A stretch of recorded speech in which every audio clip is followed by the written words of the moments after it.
मित्रांनो, माझी मालकीण माझी सहचारिणी ह्या शृंखलेच्या एका नव्या आणि धडाकेबाज भागात तुमचं पुन्हा एकदा मनापासून स्वागत.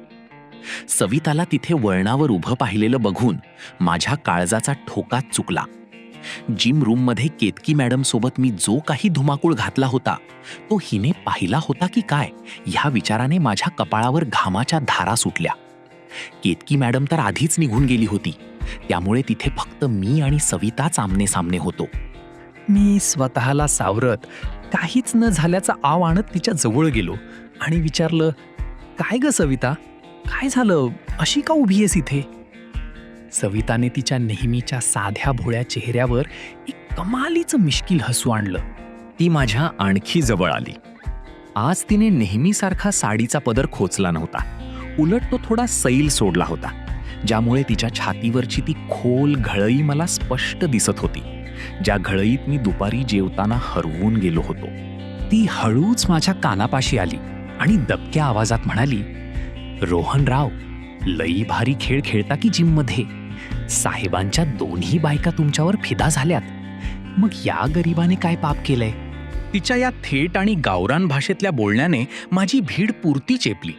मला समजलं की आता लपून काहीच फायदा नाही. मी आजूबाजूला पाहिलं. संपूर्ण बागेत कुणीच नव्हतं आणि सीसीटीव्हीचा अँगलही त्या झाडीपाशी येत नव्हता. मी धाडस केलं आणि सरळ सविताचा हात पकडला.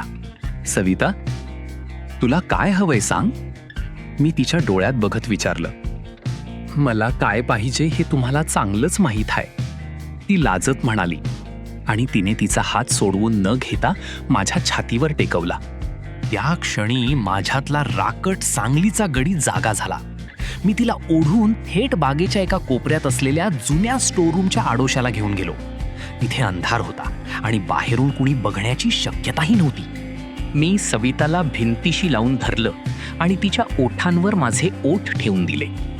सविता घरकामात राबणारी मुलगी असल्याने तिची शरीरयष्टी तशी घट्ट आणि कसलेली होती.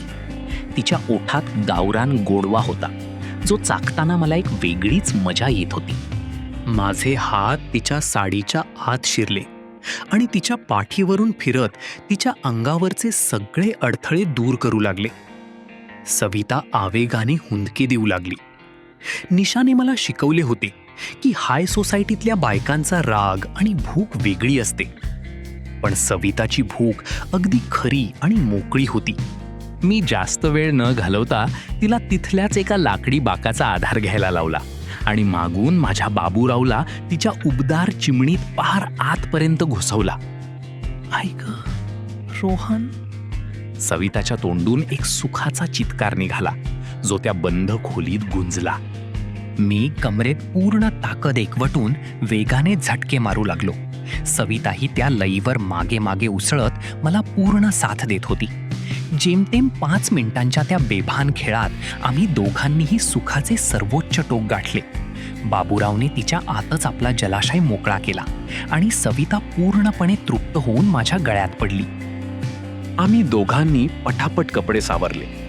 सविता बाहेर पडताना माझ्याकडे बघून हसली आणि म्हणाली, आता तुमचं हे गुपित माझ्या पोटात कायम सुरक्षित राहील, पण मला अशीच सेवा सारखी पाहिजे हा. मी हसून होकार दिला. तिने मॉलच्या बायकांसारखे पैसे दिले नाहीत, पण तिने दिलेले सुख पैशांपेक्षा खूप मोठे होते. मी कपडे झटकून आउट हाऊसकडे जायला निघालो. मनात विचार आला की आज एकाच दिवसात 2-2 सुंदरांची शिकार केलीये, पण खरी गंमत पुढेच होती. मी माझ्या बेडवर जाऊन सुखाच्या गुंगीत पडलोच होतो, तेवढ्यात माझ्या फोनची रिंग वाजली. स्क्रीनवर नाव चमकत होतं, रीटा मॅडम. मागच्या वेळी जिने मला एखाद्या निर्जीव खेळण्यासारखं उपभोगलं होतं, जिच्यामुळे मी ढसाढसा रडलो होतो, ती रीटा मला पुन्हा का फोन करत होती?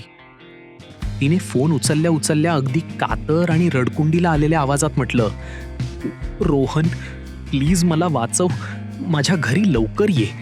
मित्रांनो, रीटावर असे काय संकट आले होते? निशाने सांगितलेली तिची कहाणी आणि आजचा तिचा हा फोन यात काय संबंध होता? मी तिच्या घरी गेल्यावर तिथे काय घडणार होते? ही अखंड रंजक कहाणी पुढे ऐकण्यासाठी तुमच्या हक्काच्या मिशन आनंदी यूट्यूब चॅनलला आत्ताच सबस्क्राईब करा, घंटी दाबा आणि आजच्या या भागासाठी एक लाईक नक्की करा. भेटूया पुढच्या भागात.